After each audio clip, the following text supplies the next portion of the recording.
Say hello to Ultrasonic Eyes.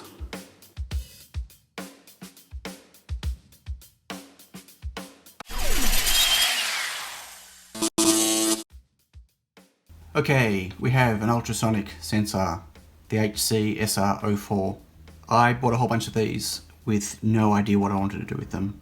The first thought was obviously what everyone else does. Let's make a radar, let's make a scanning system, let's do something with a remote control car or an AI driven car or a robot or something. Because that's kind of what they're good for, right? The ultrasonic sensor basically shoots out ultrasonics in one direction, which then bounces and comes back to the receiver, and it can measure distance. So the closer things are, or the further they are away, within a certain range of can't detect this and can't detect past, I believe it's 3 or 4 meters for these ones. And they're not super fantastic quality, so they're a little bit unreliable. You get misreadings with them sometimes, but they're pretty cool. They're fun to play around with. So I wanted to do something fun with them, fun and zany. So then, you might have seen in one of, I think it was my first Soldering Saturdays video, I had a couple of these that I wanted to put together. So this is one I put together earlier. See, the chip is connected to the, no, I'm just kidding. That's just some foam. This is just a broken one I had lying around. But these are an 8x8 red LED matrix. So what can we use this and this for that would be something fun and interesting? And as you all might know, I kind of like bright, flashy things. Who doesn't? So this is what I came up with. Spaghetti!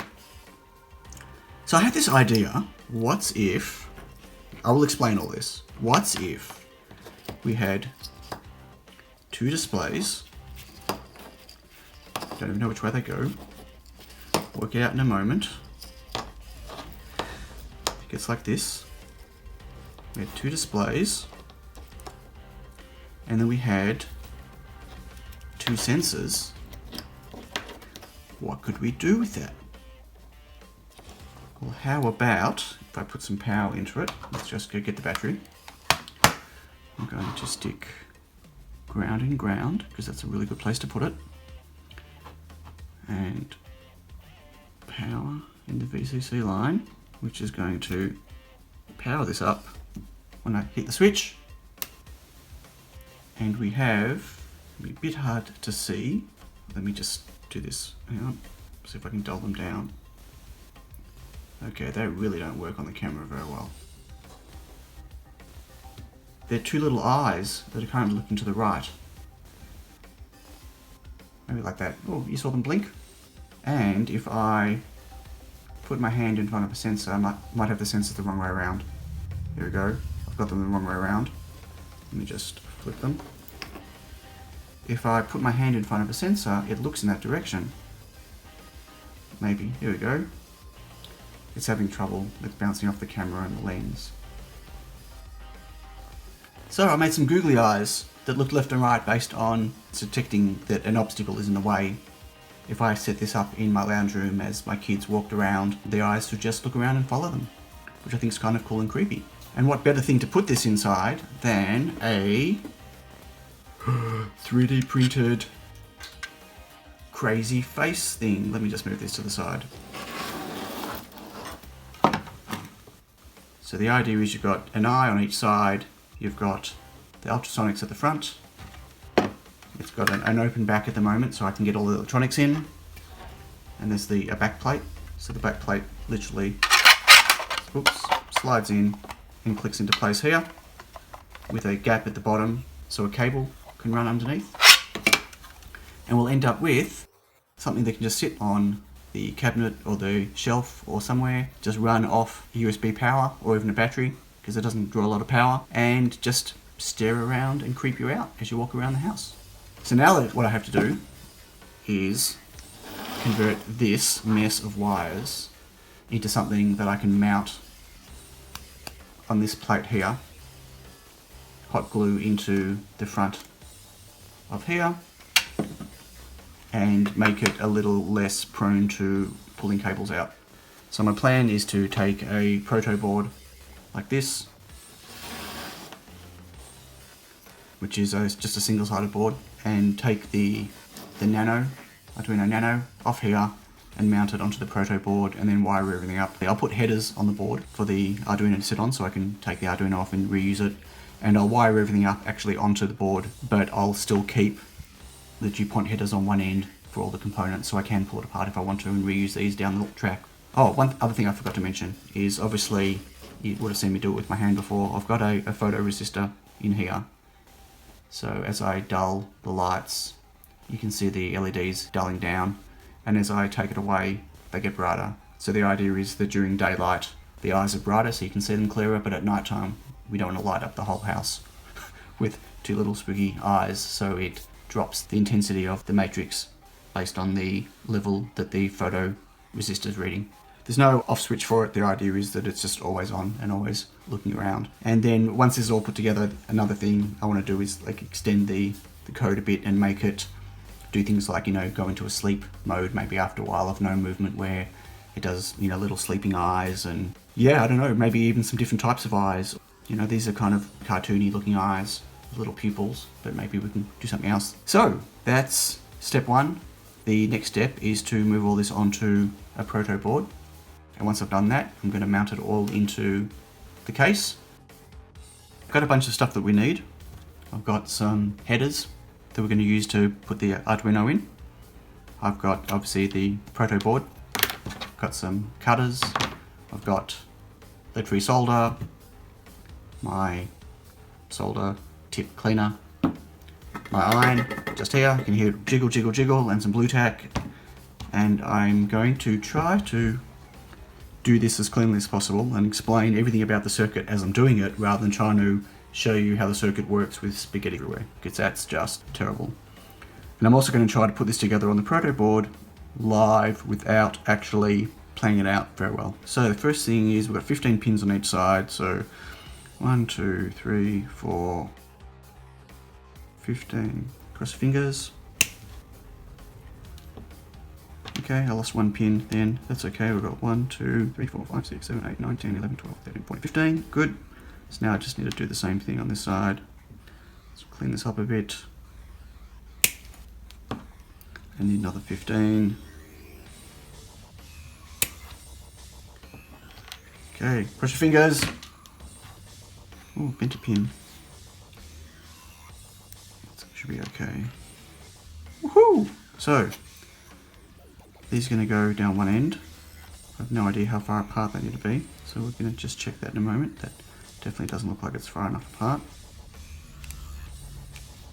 Maybe it'd be like that. Stick some blue tack down just for now to hold it up. Let's check the board. I'm just going to take it out gently without pulling any of the cables out, which I just did by accident. Well done, Sion. To check the wiring on that later. Okay, that looks like it's going to plop right in place. Fantastic. Okay. So I did notice just now that I got a bit close to one side. As you can see, there's an exposed metal there. I can always hot glue that, but it should be fine. Okay, we need to turn that over. Place it down. Hope it's nice and straight. So I'm going to move it over. I can put it in the center. There's no point in me soldering it when you can't see what I'm doing. Are they straight? Tacky there, so it doesn't run away. Clean our iron, just tin it. Just going to do 2 on each side, just to hold it still. This is the first time I've used this proto board. I like how it spans like a breadboard. It's going to make it easier to put all the wires onto each pin, but it's a lot of area to heat like this. Like sometimes they thin out the track between each dot, each point, but they haven't in this case. So like I've got a very large area to heat up when I'm doing this, but that's okay because I've got my iron set to 1,000,000 degrees, so it's super quick to heat.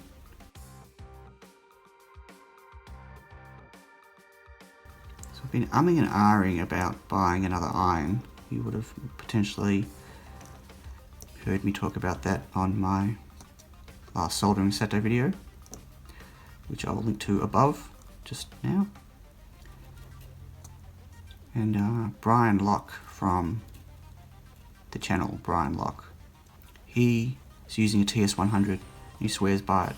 I don't mind the look of it. I've been umming and ahhing. I've like found a listing on eBay like 10 times, 10 different suppliers in Australia. I can get it pretty quickly, but I don't know, I keep feeling like I want to get myself like a really nice Heko.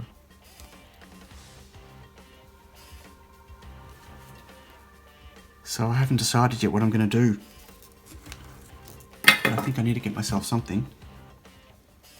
Okay, let's hope they're straight. Okay, they look pretty straight. And they look pretty good. I don't think any of them are touching. Very hard to see with the reflection, as you can see. Am I blinding you? Shouldn't do that. It's not very nice. Okay, let's just make sure this fits in. Look at that. Beautiful. So, we have a place for our microcontroller. And as I said, that is going to sit just like this. Obviously not flush because there'll be wires under there, but I'll hot glue it like that. So, it'll be easy to work with. Cool. Let's take it out now before I destroy it with the iron. I'm going to put it back in the breadboard so I can just remember where everything is, because, you know, I didn't take a snapshot of everything. Was it D11 or D12? I can't remember if that was in D11 or D12. Okay, so let's start off with the... What shall we start off with? I plan on running it through USB cable, not through a battery. So I'm not going to have to wire in separate lines in for the battery. I'm just going to power it off USB. I think that's just the easiest way to do it that way. It makes it a little bit less portable, that's fine. So what I'm going to do then is I'm going to probably just use one side of these rails for power. So I need to connect power. So get my trusty spool of wire, Adafruit. Maybe, why don't I just transplant some of these ones? These little jumpers. Yeah, that sounds like a great idea. So it's power. I'll just move that out of the way. Problem with breadboards is some of these holes just don't work. Okay, so like if I was to take this red one, this little red jumper. Where's 5 volts? 1, 2, 3, 4. 4 down is 5 volts. 2, 3, 4. So I could make that 5 volts. It's nice and easy to work with, except I need a small one for ground, and ideally I want something that's protected, which I think I'll just make a little black one. So I need some black wire, which I've got. I need my cutters, so I'm going to go grab the cutters that Brian hates, which is these, which I also hate, to be honest with you, because they're not great. And I don't think I've cut this long enough to get my fingers in here. Well, maybe. One end, probably not enough. Not like I measured it first.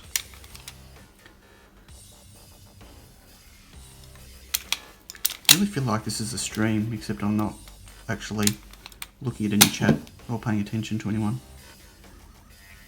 Bend it in place. Sorry, I did that off screen. And ground is the second pin. So that was not number 4, that's number 3. Let's try that again. So I'm going to do ground on the inside rail. Okay, it's got a bit of a bow, but that's okay. So that will give me ground and power from the Arduino to the board. So let's do that, shall we? Bend these over so they sit still when I flip it. Okay, I'll just hold that in place.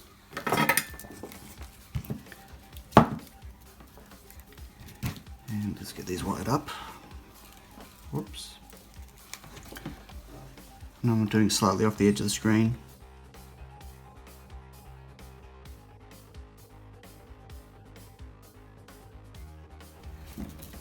Okay. So that's power. Ground. Power. Let's just snip these off. And then remove them away so I don't short anything. Okay, so that's power. So what else do we need? We've got the photoresistor, which has also got a pull down resistor on it. And I think this is a 330 ohm resistor. So we need that, and we need some wires that's going to connect the photoresistor. So what we want to do is take the photoresistor and then use the DuPont cables, DuPont cables, and attach them like so. Knit up a bit, and then we can wire them directly to the board by soldering the other ends, so I don't have to cut and tin the wires. My plan is to literally put them in the board like that and solder them in place. How lazy is that? So I need some height for this. So the Arduino is going to be sitting at the bottom like that, because that's where the power comes in through from the bottom. So I need some height from here so we can go to the top of the box, and it's not super high. So as you can see, the Arduino is sitting about that height near the bottom. I've only got this distance that it needs to go because I'm going to drill a hole at the top here, and the photoresistor is going to be sitting around there, just exposed at the top, so it can actually detect light above it. So that's ample cabling. Okay, so let's do that. So we're going to need a pull down resistor that's currently going to A4. So A4 is 1, 2, 3, 4. 4 more over. 1, 2, 3. That's too long. I want something longer than white. Longer than this one. Let's make myself a cable. Doesn't really matter which it goes into, so long as 1, 2, 3, 4. That is going to be A4, and this is going to be the very last point on the board. How's that for timing? Timing? Distance? Something? How's that for precision? I should say. Okay, let's get these on. Do this one at a time. It's A4. Turns out not to be A4, it doesn't matter what pin it actually is, as long as there's an analog pin. Okay. Now the photoresistor needs to go from that to ground. Not the photoresistor, the pull down resistor. So the pull down resistor is going to go from there to there, and I can sit right over the top like that. Okay, let's get that on. Okay. Choppy time. Okay. Now the photoresistor itself, I'm just going to take these out for now. Put that back up there, but we need this to go between 5 volts and ground. It really doesn't matter which one's which, it doesn't matter what color is which. But I am definitely going... Where's the... Oh, it fell off. I mean, I'm just being lazy, right? I'll admit I'm being lazy. But I just feel like, you know, these are already ready to go, ready to be soldered on. So why bother trimming them? It's not like they cost a lot. I've got boxes of them. I keep buying more and more every time I go to the electronics shop. or every time I see them on eBay, I just order 10 more, 20 more. Okay, can't see if that's actually on. Looks like it is. Okay, so that's our ends. I'm sorry if any of this is off camera. I'm trying to do it nice and close and I keep forgetting and moving it close to me so I can see. So that's for the photoresistor. I'll worry about connecting that later. Great, we're getting there bit by bit. As I do it, I'm going to take things out of the breadboard so I know I don't have to do them anymore. So that go out. Okay, we have power going across there just to get to the other side of the other sensor. These two here are power that are it's going to the LED display, so they'll just be running off the power line. I might bridge them over so I don't have to put everything on the same side, I don't know yet. We've got these ones here, which are our SPI interface. So we've got D13, D11 and D10, which is just our clock and our CS and our data. And these ones here are controlling the triggers and echoes for the sensor, for each sensor. I'm not going to go through how the ultrasonic work, not in this video anyway, not in this build. There's plenty of other really good reference on YouTube for that. But basically each one's got a trigger and an echo. So they're just bridging across the board here and then they're splitting off. And the reason I did that was so I could have one going left and one going right. These can actually be wired directly too. Plus they've got their power. So I think I might start with, so we've got yellow and green. Green for both ultrasonics. Green is ground and yellow is VCC, only because they're the colors I had at the time. I use a lot of red and black, and so I always run out of red and black. So I'm going to have to put, so if I bridge power over, what do you think? If I bridge power over, then I can put all the power for those on that side. It would probably make sense, wouldn't it? I should not be lazy. I should just do it.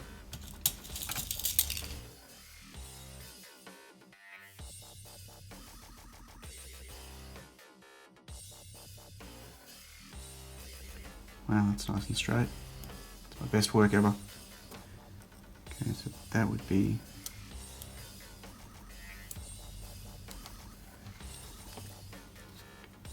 That's power. Now we need a black one. It's the same length. Oops, cut that a bit too long. That's okay. Let's strip one end. Let's trim it off afterwards. So I like using solid core, by the way, in case you didn't guess. You haven't seen any stranded stuff yet. I mean, I don't have anything against stranded if that's the wire that I've got. But I prefer to be using solid core. So A, I don't have to tin it. B, just nicer to work with, I think.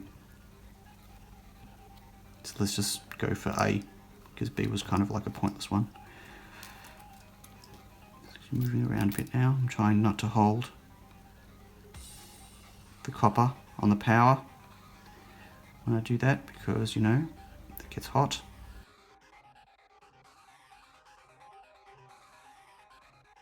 So yeah, I don't like how they spread out. Getting a bit close with my fingers there. These spread out really wide, so it's taking a lot of solder to do these. Okay, there we go. Now I don't have to and ah about whether I'm going to bridge them or not. They're bridged.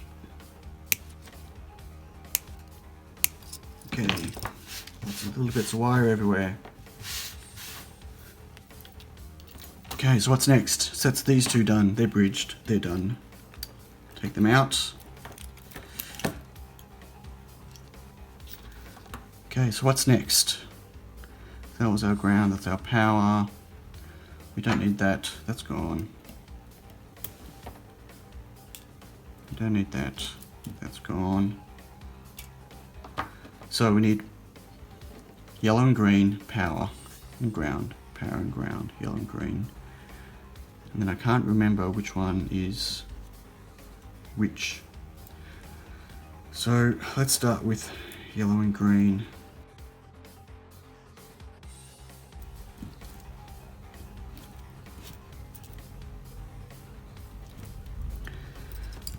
before, I'll say it again, yellow is red.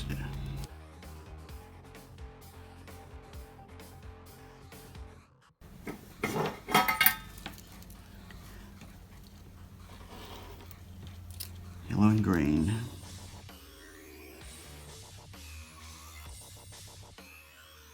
Okay, it's yellow and green, and let's do the other yellow and green.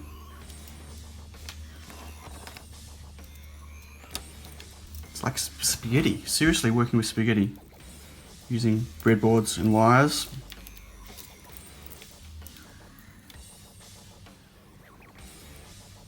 Just going to separate these a little bit. It's still a bit hot. Ouch. Okay.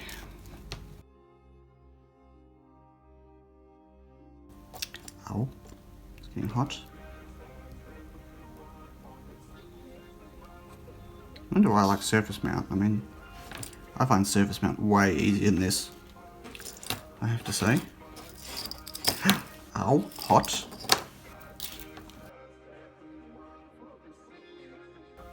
Okay. Okay, so we've got 2 lots of power and ground. We're making progress.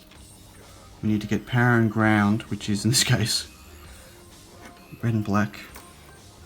At least I got red and black right on these ones. So the nice thing about the matrix displays is you only wire up one of them and then they pass through to the next one. So these wires will stay as they are. I'm never going to solder them. I'm only going to solder these ones. Okay, so we have red and black here. Just going to take that off.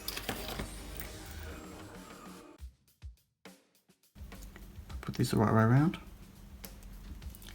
Wow, this board is still hot. Oh, what am I doing? Xeon. Stop showing how much of a hack you are.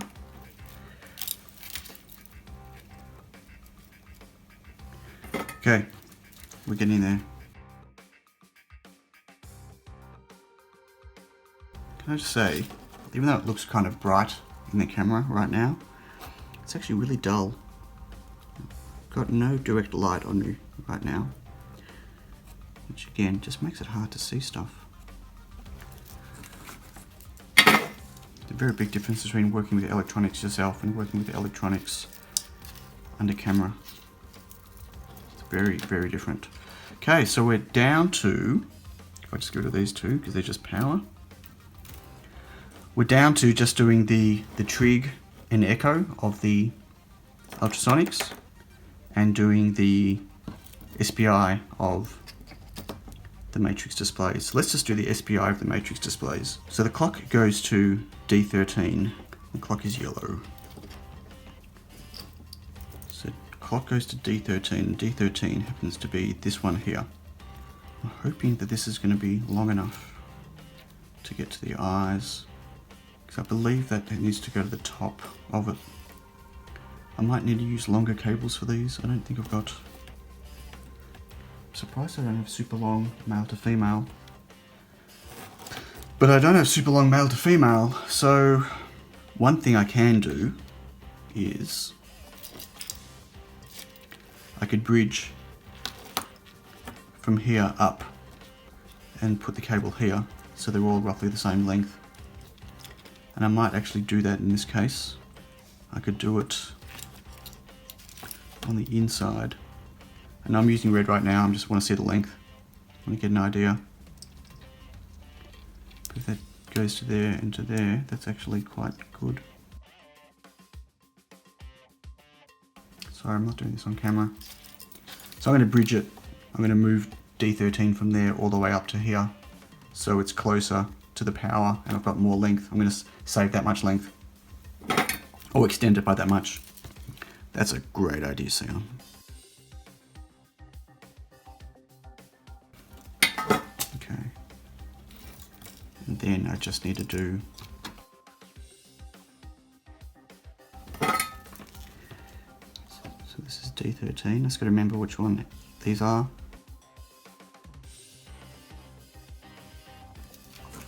Okay, it's another one done. so I can get rid of that. Now we've got character select is white, which is D10, and data in is blue, which is D11. So D10 and D11, so I need to move D10 and D11 up as well. I'll cut all those off in a moment. So D10 and D11, so they're almost identical lengths. So I'm just going to go back to my red, because no one's really ever going to look at this afterwards, are they? No.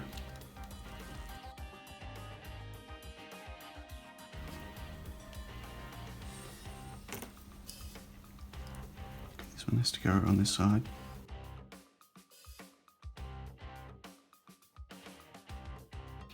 That's okay, that's fine.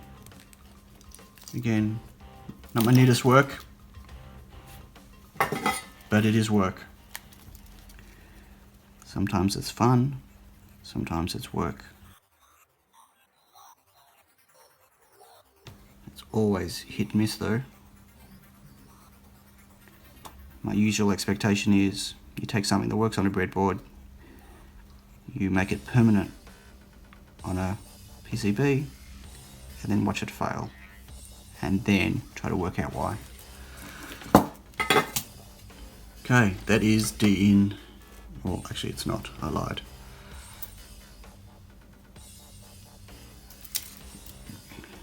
I have to do the other ends of them. So it doesn't really matter which one's which for now.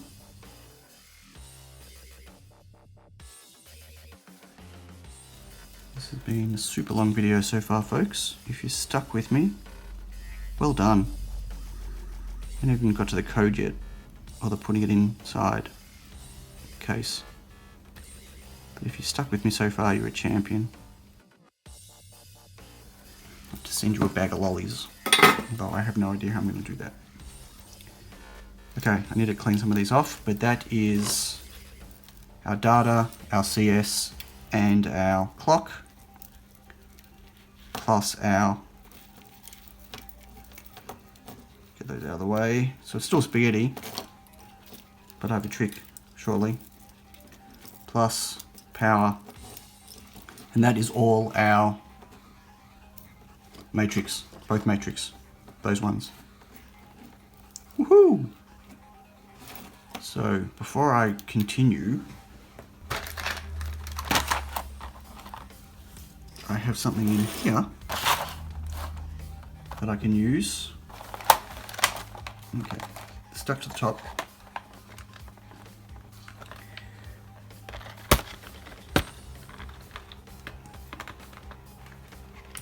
Okay, so all I really wanted to do was grab one black one and see if I can fit this over the top.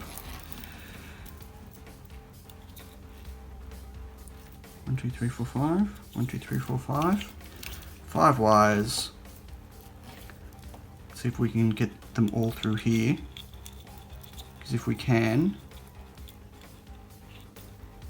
then I can heat shrink them to keep them together, and it'll really keep them nice and tidy.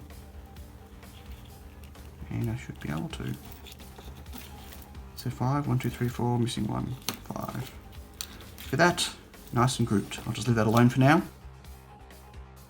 I can do the same for this actually. I might get a thin one. So now you got me started. Now I'm sidetracked. Green looks like a good option here because I don't think I can fit anything else. Fit these through anything smaller. Can I get this through? I can. 1. Come on, come on. Push, push. Almost. Here we go.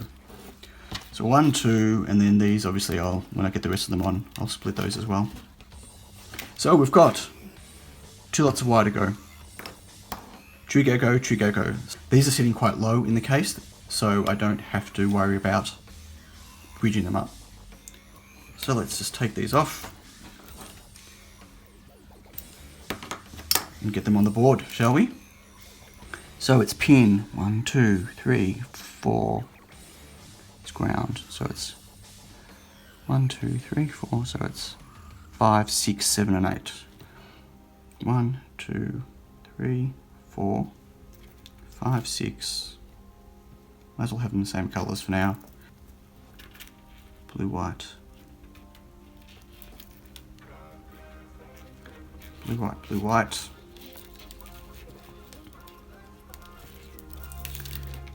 Okay, let's just get these soldered on. And then we are close to done.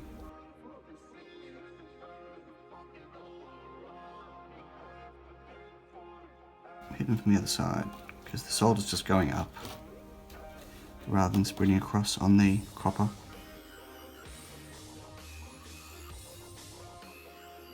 Okay, so that needs to be cleaned up. Should be. They're done. So that's everything on the board. These are just bridging power. Don't need to be there anymore. So that should be everything to connect to all the components with the microcontroller board on there.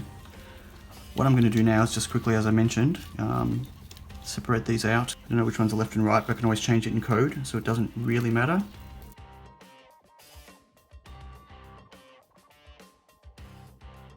So there's one group. I just need one more of those.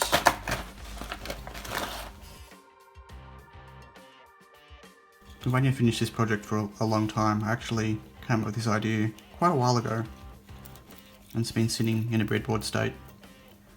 Because I have too many projects on, too many things happening. I've got my Neo 7-segment stuff, I've got my laser cutter, I've got a whole bunch of other things I'm playing with and prototyping. I've been working on some color sensors, just been doing some general woodworking and learning there, and I've just been watching a lot of other people on YouTube still, which takes a lot of time. Think about it, for every hour that I'm watching on YouTube, I'm not actually making anything myself. But there you go. How nice and neat does that look? That is great. So what we really need to see is, does this still work? And I guess the only way we're going to find that out is if we put it all together and try it. D10, D11 and D13. Check. That is going to be here, so I'm just going to shorten these because they are too long. They keep bending. Okay, so a photoresistor. Check. Actually, all we really need to see is whether the eyes light up for now. That just might be a really good starting point. So let's just ground. Red, here's VCC.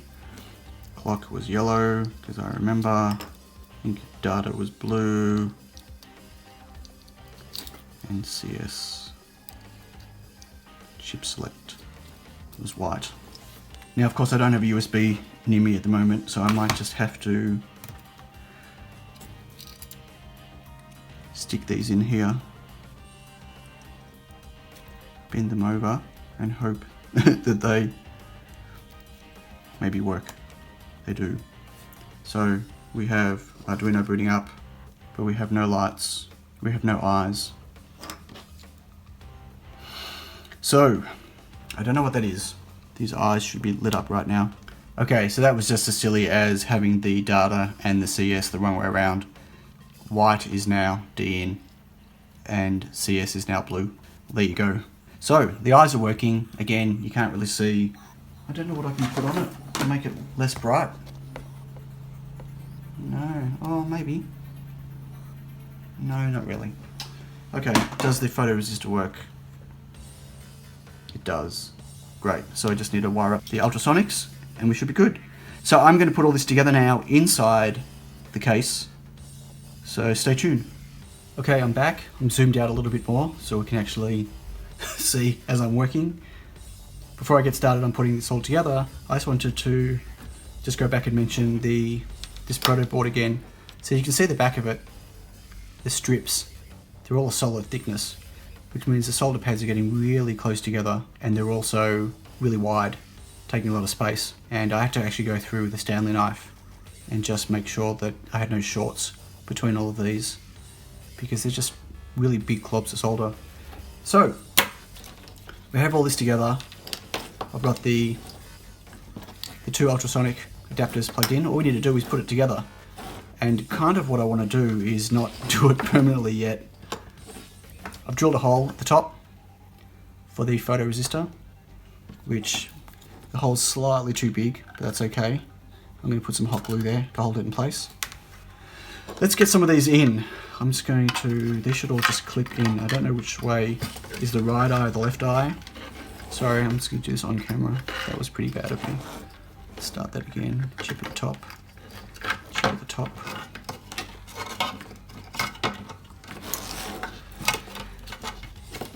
Probably be easier if I put this on the back plate first, but I'll do it last. So I've built this in such a way that I could literally just clip it all in.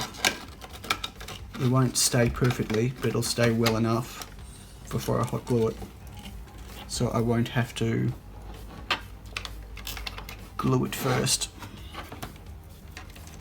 Because although hot glue is not permanent, it's messy, and I'd rather just put this through, rather not have to do it yet.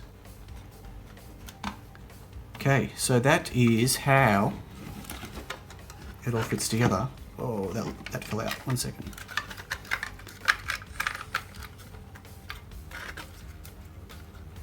So the board's going to go double-sided tape just on there. And if I flip it over, if the eye doesn't fall through, let me just get my hand in there and hold the eyes in place. Okay, there are the eyes in place and the ultrasonic's in place. And that looks kind of creepy, doesn't it? Creepy cool. Cool creepy. Everyone loves creepy. So I'm going to put this together now. I'm going to hot glue it. And I'm going to stick it to the back of the panel here. Get it all together so we can plug it all in and have a look at it working.